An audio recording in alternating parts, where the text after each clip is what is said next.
South Koreans have just participated in a critical snap presidential election today, June 3, 2025.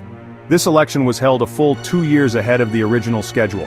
It arrived amidst a period of profound political upheaval that shook the nation to its core.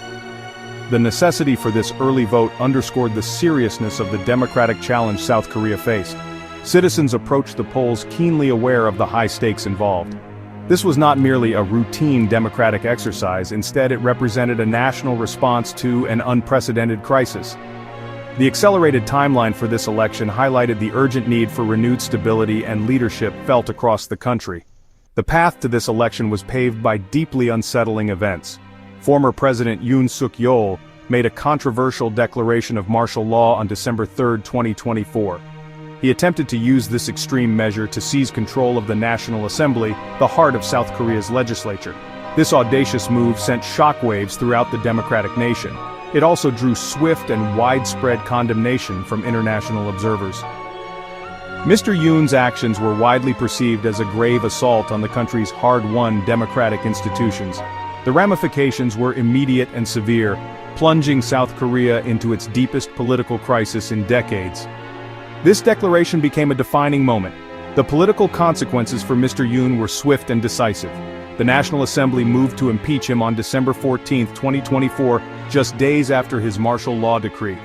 This legislative action was followed by a landmark decision from the Constitutional Court. On April 4, 2025, the court formally expelled Yoon Suk-yeol from office, upholding the impeachment. These events marked the definitive and historic end of his presidency. The robust response from both the legislature and the judiciary underscored the resilience of South Korea's democratic checks and balances. The removal of a sitting president under such dramatic circumstances highlighted the gravity of the preceding crisis and directly triggered this snap election. Today's election is therefore a pivotal moment for South Korean democracy. It offers the nation an opportunity to restore stability. It is a chance to rebuild public trust after months of intense turmoil and uncertainty. Voters were not simply choosing a new leader from a slate of candidates. They were also signaling the future direction they envisioned for their country. This decision comes in the immediate wake of a dramatic political rupture. The memory of the attempted martial law declaration remained fresh and influential in the minds of the electorate as they cast their ballots. The outcome, now emerging, will be crucial in shaping South Korea's path forward. Emerging from today's vote, Lee Jae-myung, the prominent leader of the liberal opposition Democratic Party, is projected to be the victor. This projection is based on comprehensive joint exit polls. Major broadcasters KBS, MBC, and SBS released these figures shortly after polling stations closed. The polls indicate Lee Jae-myung secured approximately 51.7% of the vote. This suggests a significant lead over his main competitor. Such a clear margin points towards a decisive preference among South Korean voters for a change in leadership. Lee has been a significant figure in the nation's politics for years. His campaign appears to have resonated strongly with a large segment of the population seeking a new direction. Lee Jae-myung's campaign centered on several key promises to the electorate. He pledged to work towards healing the deep political polarization that has recently fractured South Korean society. His economic platform focused on stimulating growth and addressing persistent issues of inequality. In the realm of foreign policy, Mr. Lee advocated for a carefully balanced approach. He aims to maintain the country's crucial alliance with the United States. Simultaneously, he seeks more stable and pragmatic relations with both China and North Korea. His candidacy, however, has been shadowed by ongoing legal challenges. He faces several criminal charges, including corruption and abuse of power, which he vehemently claims are politically motivated attacks designed to derail his career. The main rival in this contest was Kim Moon-soo, representing the Conservative People Power Party. Exit polls project that Mr. Kim garnered around 39.3% of the vote. His campaign largely advocated for a continuation of the foreign policy direction established by former President Yoon Suk-yeol. This policy emphasized strengthening military and diplomatic ties with the United States and Japan. Such a stance was viewed by some as potentially heightening tensions with North Korea and China.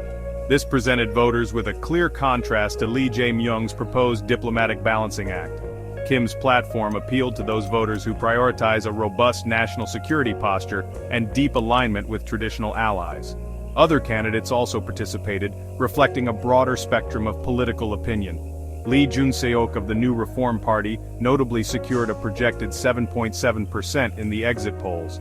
His performance indicates a segment of the electorate looking for alternatives beyond the two dominant parties. Smaller party candidates such as Kwon Young-guk of the Democratic Labor Party and independent candidate Song Jin-ho also contested the election. While not frontrunners, their participation contributed to the national discourse. They provided voters with varied choices and highlighted diverse concerns, including calls for substantial political reform and broader representation within the government framework. Their presence enriched the democratic process. Voter turnout for today's presidential election was exceptionally high. Initial reports indicate that participation reached 78.8%, with some sources suggesting it even surpassed 79%. This figure marks the highest voter engagement in a presidential election since 1997. Such robust turnout clearly demonstrates the public's deep investment in the outcome of this critical vote. Regional figures further illustrate this civic dedication. Gwangju City, for instance, recorded the highest turnout at an impressive 82.9%. The capital, Seoul, saw a turnout of 78.1%. This participation rate is notably higher than the 77.1% recorded in the 2022 presidential election, signaling a heightened sense of urgency among citizens. The shadow of former President Yoon's martial law declaration loomed large over voter sentiment. Many South Koreans were reportedly motivated by the alarming events of December 3, 2024. They viewed this election as a crucial opportunity to deliver their judgment.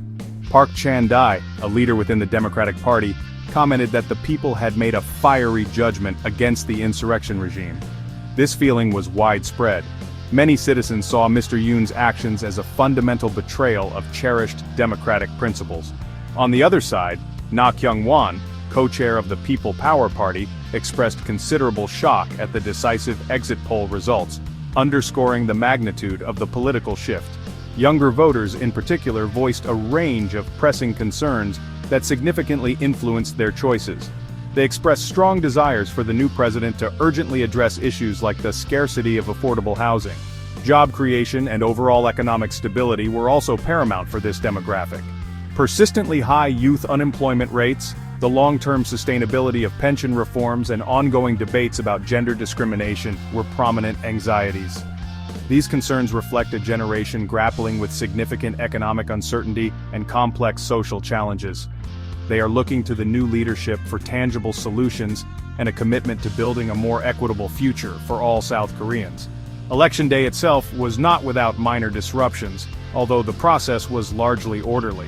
National police authorities reported a total of 614 election-related incidents across the country. These included approximately 175 cases of alleged voter obstruction or disturbances occurring at various polling stations. There were also 3 reported instances of assault and 11 traffic-related irregularities noted near voting sites. Additionally, several violations of election law were documented. These involved individuals attempting to improperly reveal their cast votes or engaging in prohibited proxy voting. Despite these isolated incidents, they did not appear to systematically undermine the overall integrity of the democratic process. The inauguration process for South Korea's new president will be notably swift. The victor, projected by exit polls to be Lee Jae-myung, is expected to be sworn into office almost immediately, later today, June 3, 2025. This rapid transition follows the formal ratification of the election results. Consequently, there will be no traditional 60-day period for the new administration to prepare. The inauguration ceremony itself is planned as a somewhat truncated event. It will take place at the National Assembly, followed by a customary visit to the Seoul National Cemetery for the new leader to pay respects. The new president's term will extend for a full 5 years, concluding in June 2030. Potential shifts in South Korea's foreign policy are now a key area of focus, particularly concerning relations with the United States. Lee Jae-myung has consistently advocated for a more nuanced and balanced diplomatic posture for the country. While he remains firmly committed to the vital alliance with the United States, He has also emphasized the necessity for pragmatic engagement with China. Furthermore, he has signaled a desire for a renewed push for dialogue and tension reduction with North Korea. This strategic approach could mark a noticeable departure from the Yoon administration's foreign policy. That policy often prioritized strengthening ties with Washington and Tokyo, sometimes adopting a more confrontational stance towards Pyongyang and Beijing. Domestically, a formidable array of challenges awaits the new leader. Economic revitalization stands as a paramount priority. Both leading candidates, including the projected winner Lee Jae-myung, had outlined plans to increase government spending to stimulate growth. This comes as the central bank has issued cautious economic forecasts, with national growth projected to remain below 1% in the near term. Mr. Lee must also navigate his ongoing legal battles, which he consistently maintains are politically motivated efforts to undermine him. Beyond these, there is a palpable public desire for national healing and tangible progress after the recent deep political divisions and turmoil. In conclusion, this election is widely regarded as a pivotal moment for South Korea. Analysts are already anticipating a positive reaction from the stock market. The removal of acute political uncertainty is likely to boost investor confidence. The nation has been offered a chance to turn the page on a period of intense political strain. The new president will carry the significant weight of public expectation. Citizens will look to their new leader to deliver on promises of stability, economic improvement, and effective unifying governance. The path ahead will undoubtedly require astute leadership to navigate complex domestic and international challenges and guide the nation forward.